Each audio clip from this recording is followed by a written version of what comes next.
Gear up, because this is the Fuel Your Marketing podcast, designed to accelerate sales and grow your business. Let's welcome your host, Arti Sharma. So welcome back to the Fuel Your Marketing podcast. I'm your host, Arti, and today we have Tara Robertson, Head of Revenue Marketing at Chili Piper, a seasoned marketer who has transformed demand generation and GTM, and not just at Chili Piper, but several other SaaS companies and organizations that she's been with. So Tara, thank you for joining us. To kick things off, could you introduce yourself and share a little bit about your journey at Chili Piper and other organizations that you've been part of? Sure. Thank you so much for having me. First of all, super excited to be here. So as you mentioned, I'm at a company called Chili Piper. Before joining Chili Piper, I was at various SaaS companies, mostly based here in Toronto. So Chili Piper is my first real international experience, which was something that I was really excited to add to my resume. So that was one thing that drew me to Chili Piper. But before that, I was in various roles in different software startups, mostly on the marketing side, but I've touched almost every area of marketing, starting out in the PR and comm side. I did events for a little while. I was an inbound BDR for my first role. So I touched a little bit of everything. And over time, I kind of shifted more into the marketing automation, demand gen, paid programs, in that space. And that's really where I've kind of found my sweet spot on the marketing side. Yeah, you got to do it all to find out what really resonates with you, what keeps you, I think, passionate around what you do and how can you create more impact. So you definitely have. And we want to dig deeper on all of that. So to kick things off, I really want to kind of understand when you started at Chili Piper, I think your team has since then driven so much pipeline, and you have driven so much pipeline and growth despite being a very small team, as far as I know. So what strategies were really effective for you then? Some of our listeners are, Series A, Series B firms, still lean, mean machines. So that would be good for us to share. Yeah, for sure. So I would say I hear a lot that people are surprised how small our marketing team is, which is obviously a very nice compliment. So right now it's actually 4 of us full-time on the marketing team at Chili Piper. And obviously we're a very collaborative team. So we have help from our product design team. We have help from ops and data, but on the marketing, it's just 4 of us full-time. So I would say the one thing that I've brought, and I've learned this in previous roles and kind of brought this with me to Chili Piper, but we don't do almost anything on marketing without thinking of where we're going to distribute it first. So a lot of times marketing teams will have all these ideas for I want to write a blog post or create a video or do this or that. But I really try to build that muscle of getting everyone to think through what is the distribution plan before we even get into a brainstorm about this piece of content or video, whatever it is. And really just thinking through who is this for, why should they care, and where are they going to find it before we put any work in. Because again, small team, maybe you just got a Series A, maybe you don't have a lot of budget. So every week, every day that you spend working on something, if no one sees it, it can be kind of a painful cycle that you can run into. So really thinking about distribution first has been key for us. Yeah. And what we at Measure Marketing, we worked with sizable number of SaaS customers over the last few years. And from, startup founders to scale up to enterprise. And I find that what you just said, being utterly focused and intentional about where you're going to put your efforts and what's the impact going to be. I think that's important. And I've seen agile teams fail, and I've also seen agile teams thrive. So I think it's all about your intention and your focus and the outcomes that you're experiencing. So good points. Now, for any startup founders, smaller team, starting off with their GTM journey, what are the first few things that they should do? I mean, where can they see some quick wins? Personally, I would start with, assuming you have at least a few customers, I would start with who your current best customers are. Where did they come from? How did they find you? And what was their sales cycle like, as granular as you can get? Because that's where you can really figure out, okay, there's this one use case, for example, that is really exciting to our customer base, or maybe our personas really care about something that I didn't know about because I'm just joining this team. So I would start there. I would also take a look at auditing your current either conversion points, or some people call it just inbound in general. But even if you're only getting a little bit of traffic, what is that main conversion point? Is it your contact us page? Is it book a demo? Is it a chat on your website? But where are leads coming to you today? And what does that journey look like? So almost doing a mystery shop or an audit of that, and making sure that you're not dropping the ball anywhere. Because especially as teams are growing and you're hiring a head of marketing for the first time, maybe you just hired a sales team for the first time, there can be a lot lost in translation from marketing saying like, okay, we did our job, we got them to fill out a form, and the sales team sitting there waiting for a meeting or waiting for a lead. So a lot can break in the process, even if you have very little traffic and leads. Real true experience looks like that, there were some mistakes that, we learn from your mistakes, right? I'm sure. I mean, we've had Mhm. some of those. I'm sure other companies have that too. And so could be with any other organization. So talking about mistakes that you could avoid, one of those could be the one that you outlined is this. But Mhm. are there any that you think early stage founders or even, even those who are scaling up they've had a really good proof of concept. Now they have customers, they're going from series A to series B, C, and they're kind of scaling Mhm. up to D, E, whatever, and beyond. What are the mistakes that you would say that they could avoid? I would say one that I've personally experienced is, especially after a round of funding, there tends to be a lot of excitement around marketing, but also that makes it very hard to say no to things because all of a sudden everyone says like, oh, we have all this budget, we have headcount finally, let's do all the things. And that can lead to things like spreading yourself too thin, trying to be on every single marketing channel when it might not make sense for you, spending time on, say, Facebook if your audience isn't there, spending time on LinkedIn. I mean, LinkedIn makes sense for B2B, but it might not make sense for your business. So you can get into this trap of people are excited around marketing, so they get that FOMO and they see other people doing things, and you get emails from your founders or even sometimes the board that they want you to try something. So I think building that muscle of trying to focus in is, if you can do that early on, you'll be better off in the long run.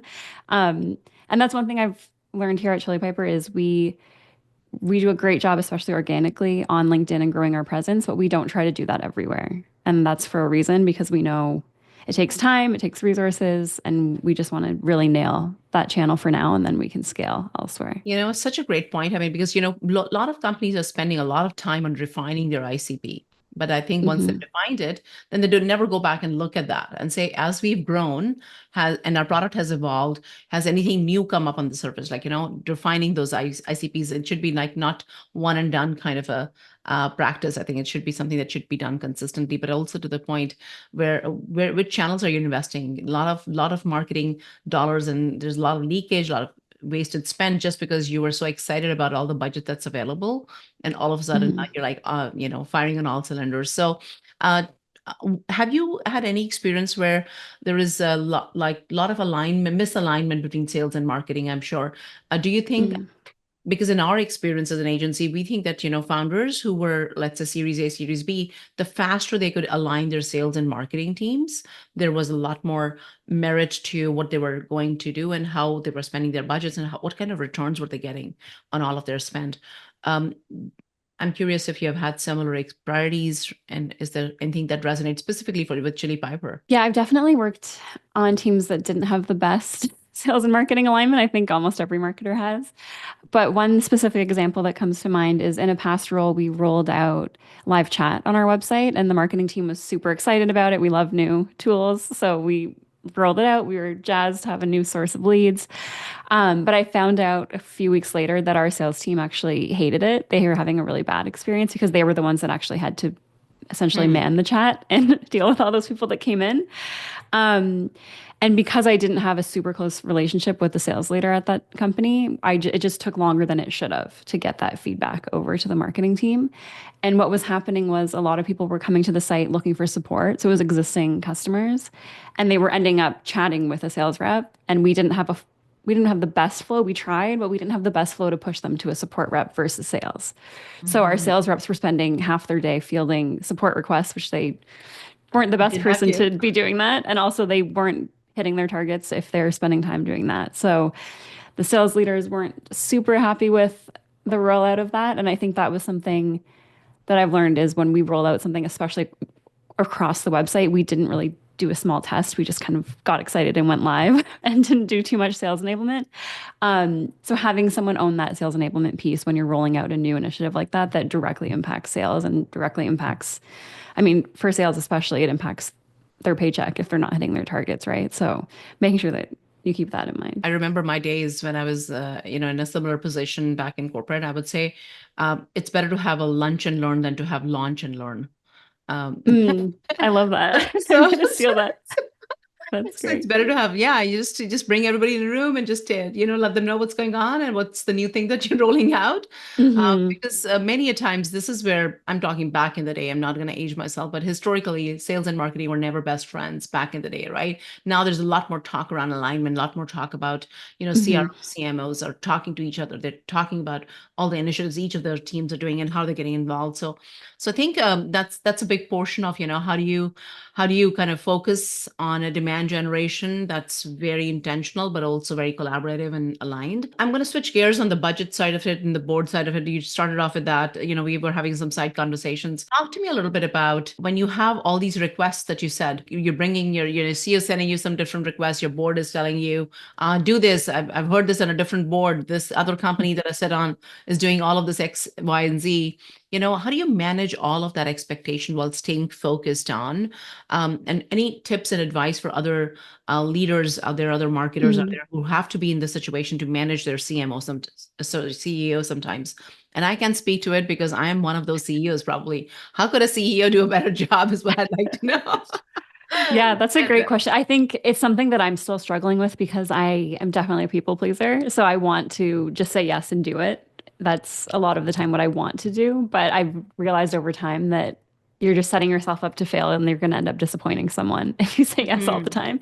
Yeah. So one thing that I've gotten so I report up to Alina, who's one of our co-founders, and one thing that has been super helpful is instead of sending things and us acting on it right away, I kind of asked her to start doing this a little bit, but she started doing it on her own at the same time.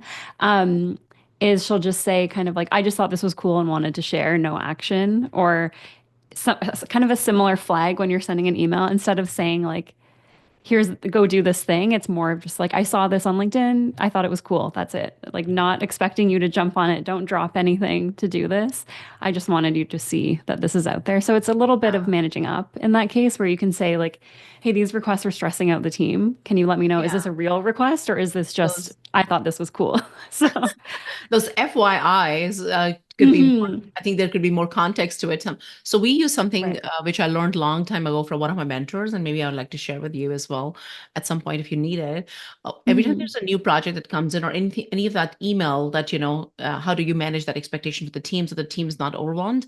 I say we have delegation authority levels and say, do as I said, or go Hmm. research for it, or no action needed, or da da da da. So we have like, Yeah. levels.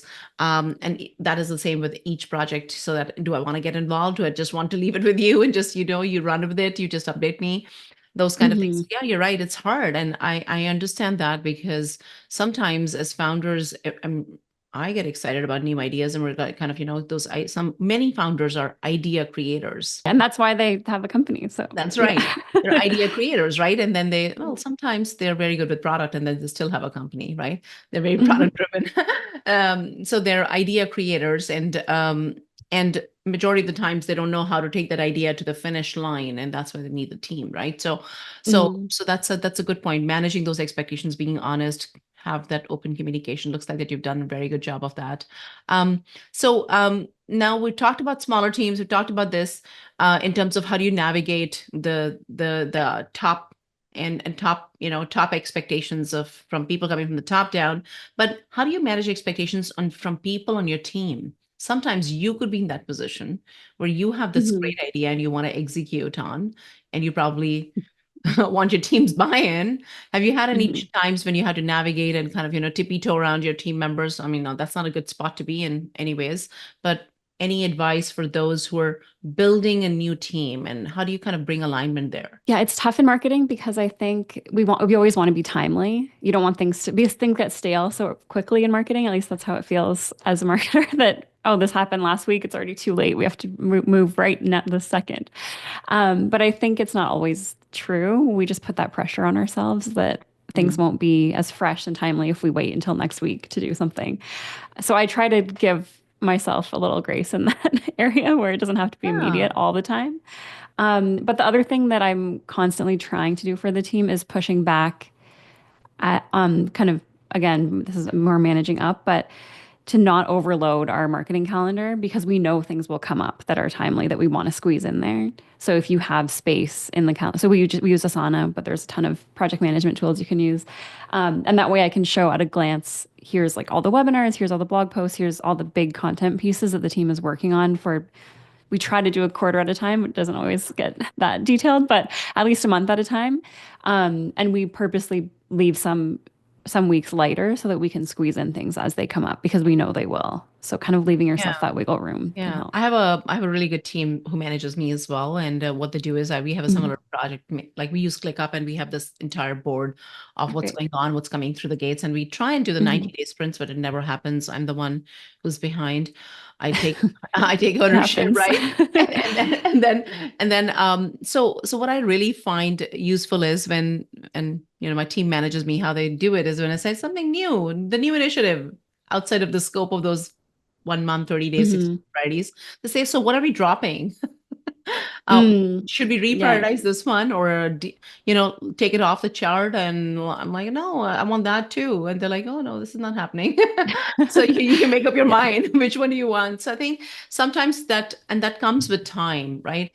And when you have that relationship and you've built that relationship over time with open communication. So demand generation, we've established, requires a little bit more focus, intention. And so what are some of your tactics that you believe that SaaS companies should prioritize to gain or maintain momentum this It year? really depends. There's so many things for your business that could work or not work. So I hate to be too prescriptive.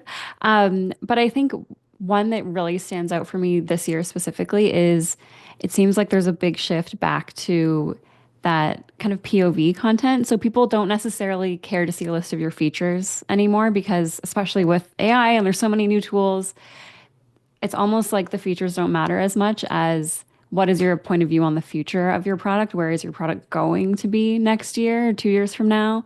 And so having a lot of that founder-led content has been really important for us specifically.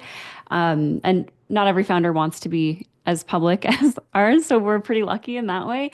But if you do have an internal thought leader that you can use as that person, it doesn't have to be the founder, but definitely someone that can speak to your personas and knows them inside and out, that I think will help you win this year, especially on the content marketing side. HubSpot is a perfect example. They have so many thought leaders for different types of They have their so many. tools. And of course, I mean, the founders, and I mean, Yamini is always there, and Dharmesh is always active on LinkedIn. But yeah, it's hard to get some founders who are really good at behind the scenes developing the product or working with their product teams and engineers to build build a great product, but they don't want to be on camera or do what we are doing today, right? So it's hard. But POV content, 100%. I think case studies, used cases, there's so much to possibly talk about and share about as you build. And then, of course, what's the future, right? So talk to me a little bit about, you've got tactics on the calendar, but you also have to look at, in your role specifically as well, on the strategic view of what's coming and what should be on the map 90 days down the road, or by end of December 2025, let's say, So talk to me a little bit about, how do you balance tactical execution and some long-term strategies? I would say that's probably the toughest part of my role right now, to be honest. Just because on a small team, we're all executing. I don't have a team that I can just put work on and go think strategically for the day. I'm also executing. So it's a tough place to be, but it's also super motivating that you have that direct impact on pipeline and revenue and just company growth in general. So I would say one thing that it's been almost 2 years now, I think, but we have what we call no meeting Wednesdays. And it's to give everyone at the company deep work. So for me, I usually spend that time working on things like the goals that we set for the month, the quarter, thinking of like bigger picture strategic things. And obviously I still get this odd slack now and then, but I try to turn mine off for at least a few hours on a Wednesday so you have a solid time to think and work, because otherwise marketing can end up being such a responsive role where you're just constantly responding to people, putting out fires. So having that dedicated time to think strategically has been helpful. I agree. I mean, I took this tip long time ago from Amy Porterfield. I'm not sure if you know about her. Amy Porterfield, she talked about how she has something called tiger time. That's the tiger time on her Mhm. calendar. So during that time, that's a deep work time for herself. And Mhm. then she kind of, trained her team during their one-on-ones when they were not able to Yeah. manage those times, because if needle movers will come from that time if you dedicate that time to yourselves and Right. you commit and stay committed. It's not just putting it on the calendar. You got to honor that time on your calendar too and not reprioritize. So I think Mhm. again, it's the muscle that you build to say no to other things to be able to do that deep work. And there's a book here, Deep Work, on my I believe in deep work. Convenient. We're aligned. We're 100% aligned. Mhm. What we've also seen is that AI is driving a lot of insights and to help companies refine some of their top of the funnel strategy. And are you incorporating any of those tools into your approach to kind of, realign your demand gen focus, and use some of that to speed up some of those long-term strategic plays in your organization, or Mm. maybe even just seeing in other companies that you kind of work with or closely partner with? I would say so far I'm not using AI for anything strategic, which I probably should be. But what I am using it for is taking kind of more busy work off my plate, which Mhm. again, there's no shortage of busy work in marketing. There's so much. 100%. So we are using AI for things like filling in lists. So for things I used to do manually, like for example, I have an automation running that I built right now to when someone subscribes to our newsletter, I automatically add them on LinkedIn as a contact and just say like, thank you for subscribing, connect with them on LinkedIn.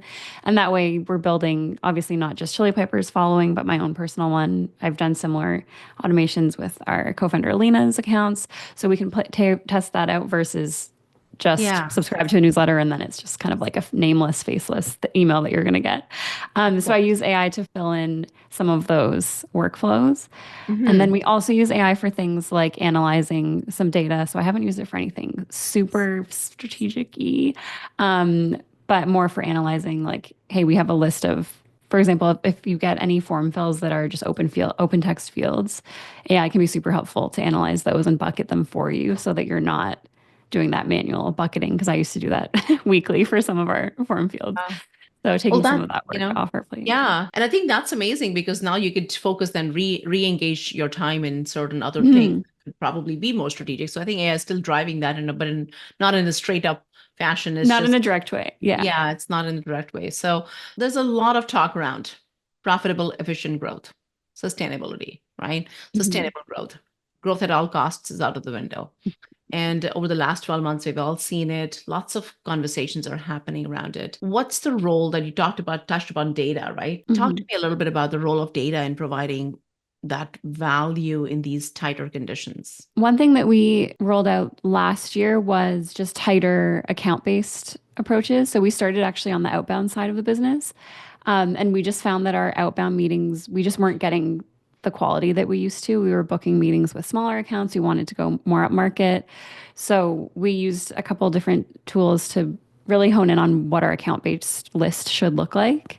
And that's one thing that we're now implementing on the marketing side so that we know when we're, for example, if I'm setting up ads on LinkedIn, I know that I'm targeting our most qualified accounts versus going too broad, wasting spend on accounts that are probably too small, might not have a use case for us, or they might join us and then churn in 6 months or a year because they just weren't the greatest fit. So we're really Mhm. focusing our ad spend and our marketing efforts on accounts with a higher propensity to close. That's our biggest shift in the last probably year and a half. Wow. And what kind of results are you seeing? Are you seeing that there's definitely more that you could do, and the data is kind of dictating how the navigating that path. Mhm. It is dictating that well for you guys? Yeah, so we started with it as I think I mentioned on outbound as more of a test, and we found that we were bringing in larger deals for sure, which is again the larger deals take a little longer to close, but we find that it's worth it in the long run. So on the outbound side, they were seeing success pretty early on with bringing in larger opportunities, larger meaning company size, but also just obviously revenue and pipeline. And we're seeing the same on marketing when we focus our efforts on those account lists. It's larger deals. We've been trying to go up market for quite a while now. So this is one thing that's been helping us out. Yeah, I think sometimes not sometimes, many a times, the forecasts are so off because they're not driven by data as much, and Mm, not either they don't have the clean data, right, to go it to base it off of, or sometimes you Mhm. don't know how to kind of use the data, and there's so much data and it's just fragmented also. So I think AI can come Right. and help with all of that, and we're seeing that more and more. Mhm. What we're doing is we're building our data engines to take our we perform in certain specific niches, let's say. So we kind of taking some of that those data points to say what Mhm. are the few things that can we can do for our clients that could get faster, I think, time to value. We're talking That's about cool. 90 days or less. So using some of that to respond to our customers' needs and getting them faster into that ROI stage where they can say, you know what, your agency is really good because you guys can get me that, within 90 days, Mhm. you can get me those, do few things, get them the highest impact, and there's more trust. I think not just from an agency standpoint, but I think any other company who's got data, they should use it to create better time to value for their customers. I think that's the best way I would say. Mm. Yep.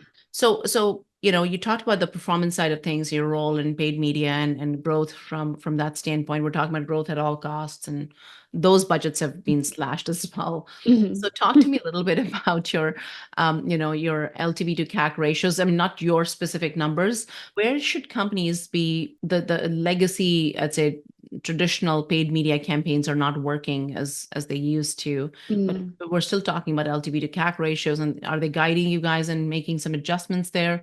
What's your take on it? Yeah, I definitely think you can still see growth. So I mentioned that on some channels, you're able to get very account based with your targeting, which obviously is great because then you're not wasting spend.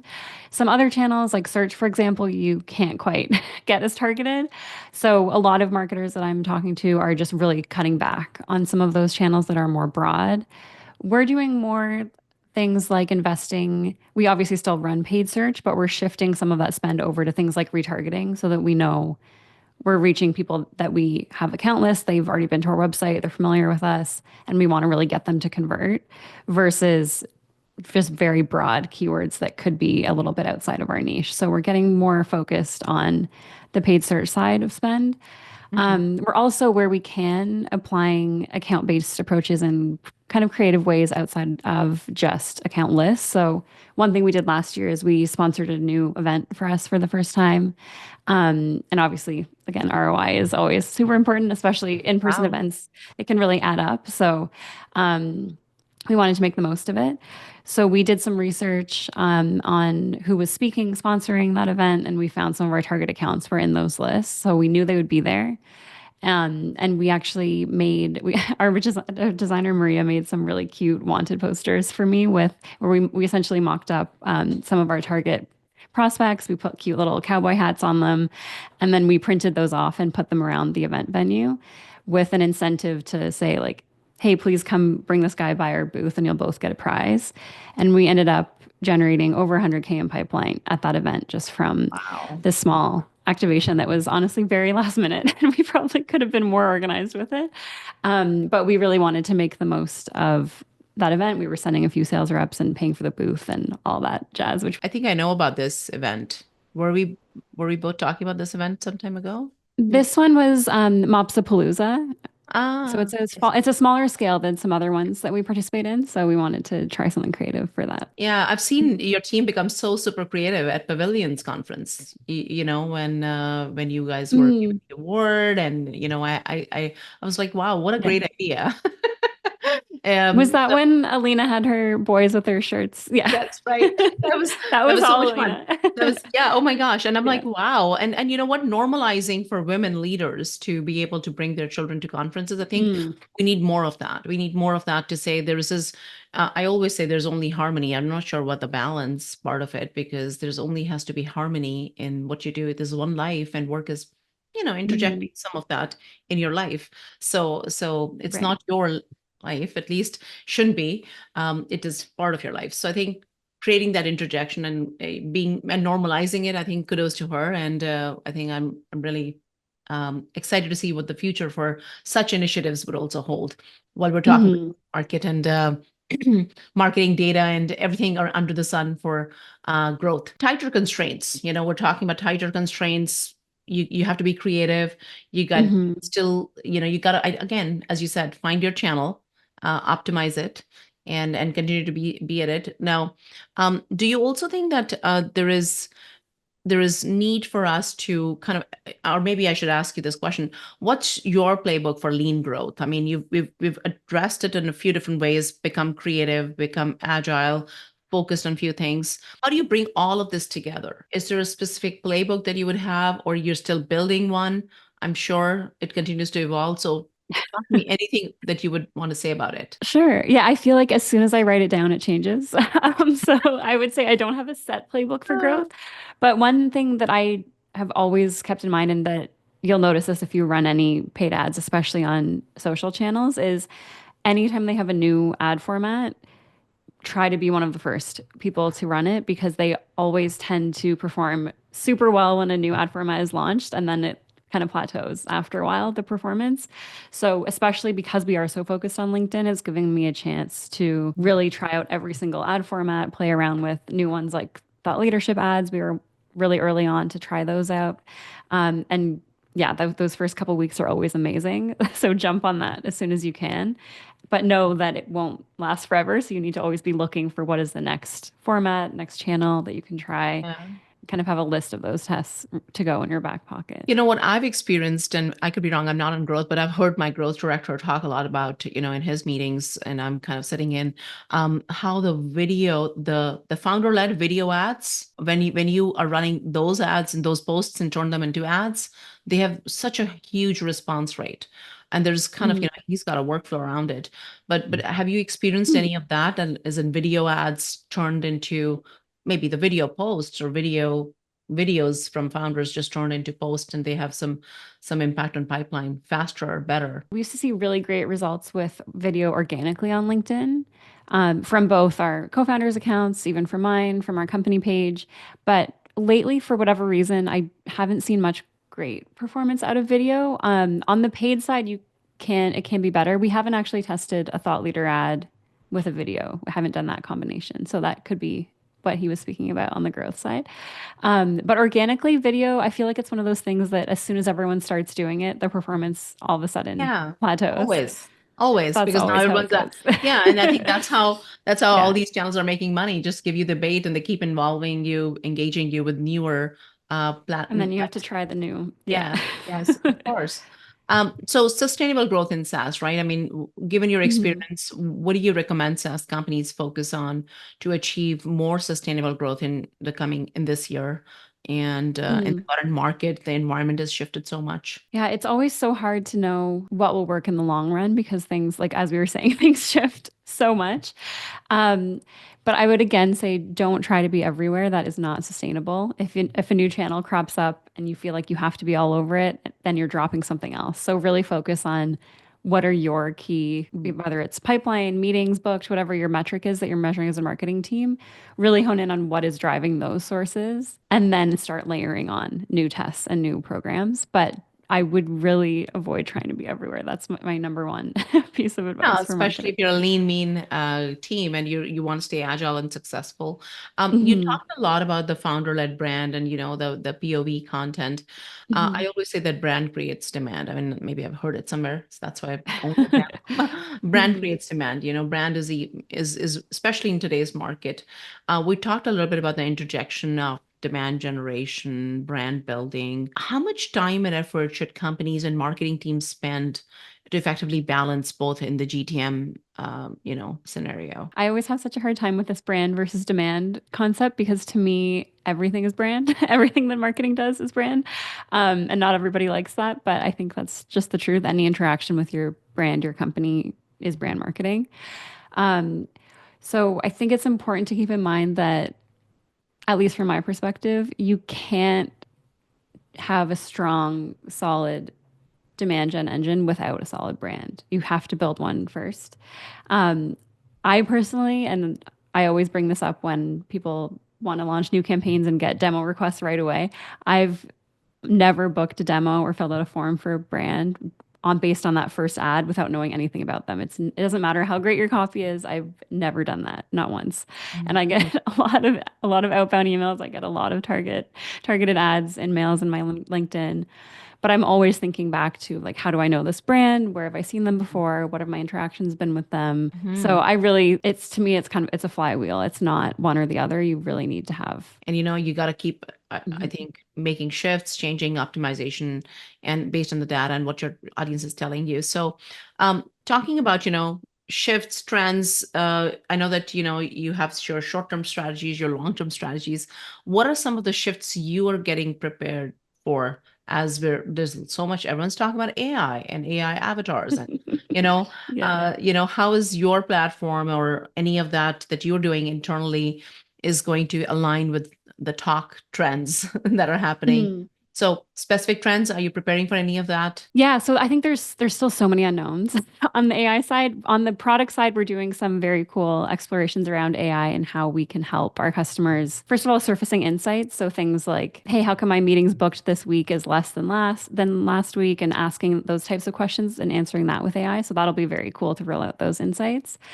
But in terms of marketing on the AI side, one thing that I'm personally excited but also kind of scared about is we've started to see our first leads come in through ChatGPT. So we actually, in HubSpot, we can see ChatGPT as a UTM source on, I think it's around a dozen leads now. And this just started happening in November. So we had one lead come in last July or August and then nothing. And then in November, we had several more come in. And now every month I'm seeing more and more. I attest to that. That's such a cool thing because I saw on my Mhm. internal channel, one of my CSM was sending to somebody and says, hey, Mhm. the source is ChatGPT. Like, Yeah. it says GPT there.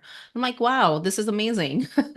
Yeah, so it's great. It's always good to have new channels, but as a marketer, it scares me because I don't know how to replicate and get more of them. So that's one thing that I'm still looking into. From everything that I've read and speaking with other partners of ours, you still really do need a solid search and SEO foundation in order to rank on those tools. That seems to be the case, but it's so hard to know how that platform is changing, Yeah. how all of the other engines will be changing and surfacing different things. So that's one thing that's top of mind for me, but I don't quite have a solid answer or Yeah. framework It's yet. become so difficult also because of this attribution modeling that's shifted so much over the last year that you don't know what is attributing to that particular query sometimes, Mm, especially, right? So yeah. now Chili Piper is international. We're not even talking about Mm, national here, right? You've got some global yeah. markets to traverse, and so talk to me a little bit about how do you some challenges, some insights that you've encountered as you've tried to expand Mm. international markets. What has been your take on the specifically taking one GTM strategy and implementing it across the board, or is it, market by market? How do you tailor your approach? Great question. So I mentioned earlier, up to now, I've only been at Canadian Toronto-based Mhm. startups. So this is a very different experience. But what's interesting about Chili Piper is we're not just marketing internationally, but the employee base is international as well. So we have people all over the world, literally all over. So even if it's something that I don't know the answer to, someone on the team probably does, which is a very cool place to be. So one thing that I noticed early on at Chili Piper is that certain marketing terms, we use a lot of acronyms in marketing, and a lot of funny terms that we like to make up. But I've noticed that some of them that are second nature to me as a marketer in North America are not quite as well understood outside of North America. Even things like, for example, demand gen that we've said for years Mhm. here, it's either newer to Europe or they don't quite have the same takeaway when they hear that term.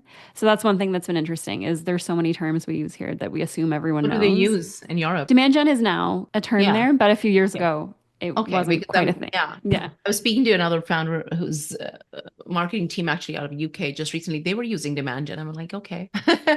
Yeah, now it's definitely a thing. But when I joined Chili Pepper about 3 years ago, I had a couple people like, we don't really use that term here. So it kind of correct me nicely, which was great. So it's just one thing that I've noticed. And then another thing that I've noticed, especially because some of our ad targeting is international, is the job titles tend to be quite different outside of North America. So things like I feel like it's analyst is equivalent to a manager level in a lot of places. Where here, when we're doing North American targeting, we would want to target manager plus, but it doesn't directly translate. So that can be a bit tricky on channels like LinkedIn. So there's some little nuances. But other than that, the big main thing that we've heard anecdotally from our sales team is that in Europe, it's much easier to sell in person. So people really want to go to events, they want to meet in person. Where for me, like I've bought tons of tools over Zoom and have never met that team, and I'm very comfortable doing that. But in other parts of the world, they really want to meet face to face, and that's a big priority. So we're trying to figure out how we can enable our sales team to get in touch with people more in person. We had a client I'm talking about several years ago in Amsterdam, and of course, they would want to be at the events. They want to, hug you, give you a peck on the cheek, and then build that relationship. Yeah. Have that, evening schmoozing event, and then kind of vet you down there, and then see if they really want to spend some time and money and energy on you. So yeah, that's how it's been. I think it still are in that space. They barely they enjoy meeting face to face. And I think maybe COVID has changed it. But last year when I was in there, it was buzzing.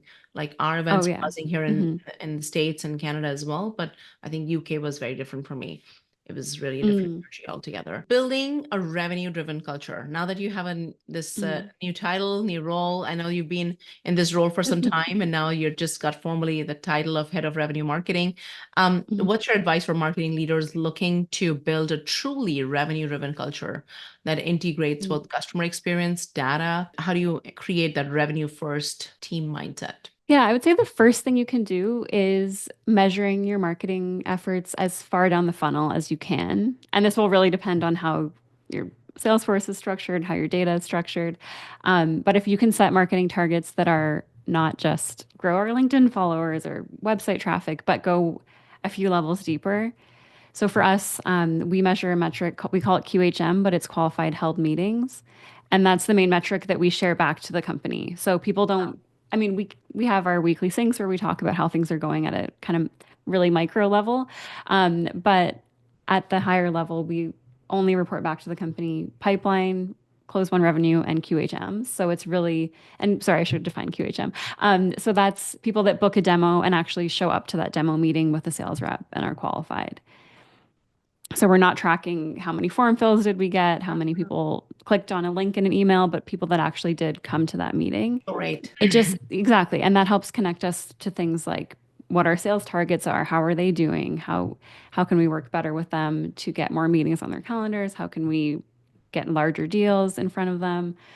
So it just has so many downstream effects. So really just focusing further down the funnel with your metrics if you can. So data with context is what you're saying, because without that, it is all just noise, and you could be investing your time and energy if you don't have context into different areas. And I know that you said about your meetings and, you have deep work meetings. Do you have specific agenda items on those meetings that you definitely want to get through and suggest that every marketing meeting should have those agenda items? Main one that I think is different than other companies I've been at is we have what we call game plans per product. So we have 4 different products that we're focused on at Chili Piper, and we found that we weren't giving them all enough attention on the marketing side.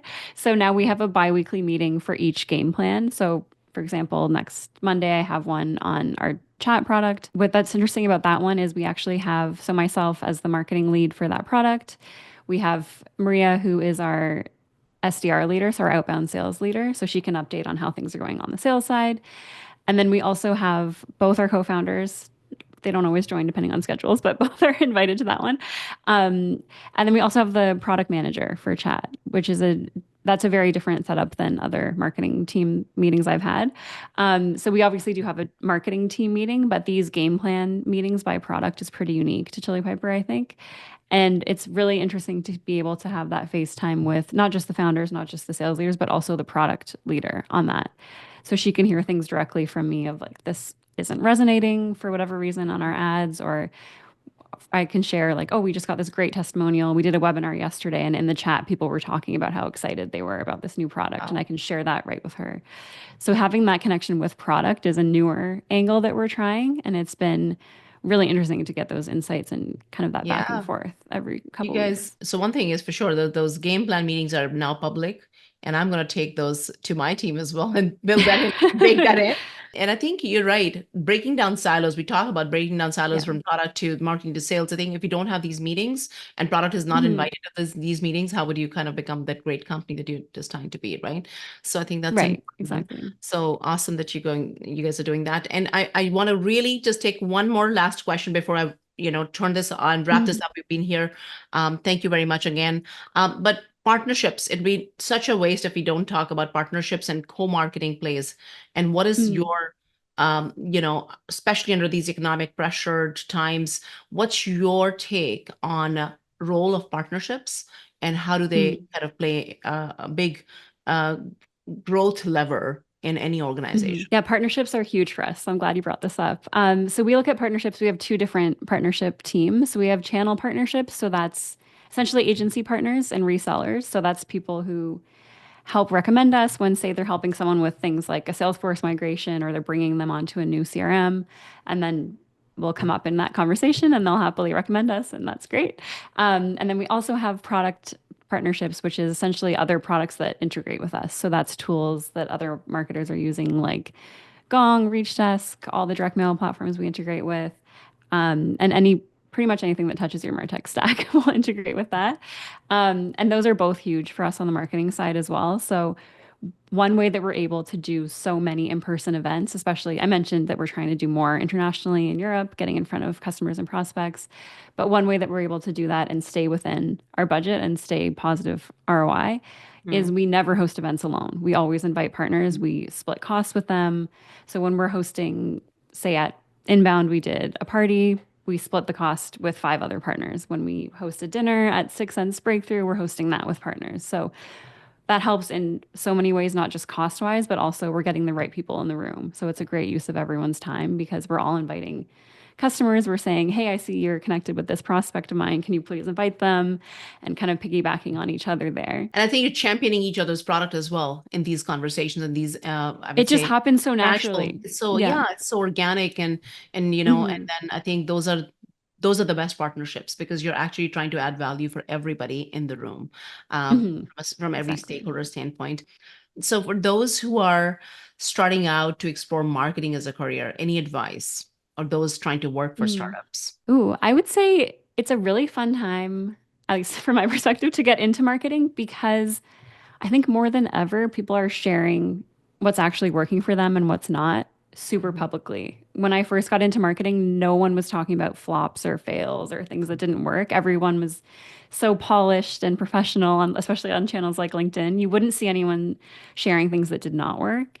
And so I think that makes it a really interesting time to join marketing. And you can find people that are sharing insights, sharing what's working for them, and you can just make it your own. So that's a really exciting thing that you can do. Thank you. Well, and you've shared so much today with such transparency. So thank you once again.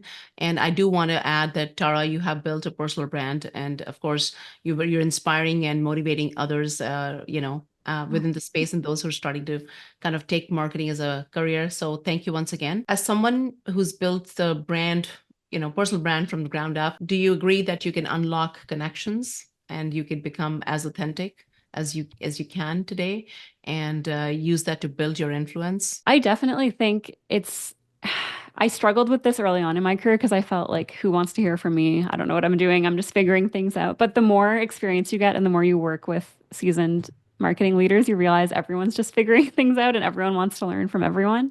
So putting yourself out there has been probably one of the best things I've done for my career. Yeah, things change so fast. And the speed is everything in marketing today. How do you be that first to test your ad creative or your new ad that LinkedIn's rolling out, the new ad format? So I think you're absolutely right. So Tara, thank you so much for sharing your wisdom, sharing your knowledge, and sharing with so much authenticity and transparency as you always do. So for our listeners who want to connect with you, is LinkedIn the best way to reach, or is there any other way that you'd like to create more impact? Yeah, I would love to connect with anyone on LinkedIn. I'm easy to find. If you search for my name, I should come up. And I do also have a podcast. We're on hiatus right now, but hoping to bring it back later this year. So look out for that. Awesome. So if you enjoyed this conversation, folks, those are listening, don't forget to subscribe to the Fuel Your Marketing podcast. Stay tuned for more inspiring guests, just like Tara Robertson. It's very hard to, have another Tara, but she's unique. And so with that said, I'll just say, keep fueling your marketing, keep looking at that growth, and keep testing, optimizing. Until then, next time, stay blessed and stay healthy. Thank you for listening to the Fuel Your Marketing podcast. For more episodes, visit www.fuelyourmarketing.ca.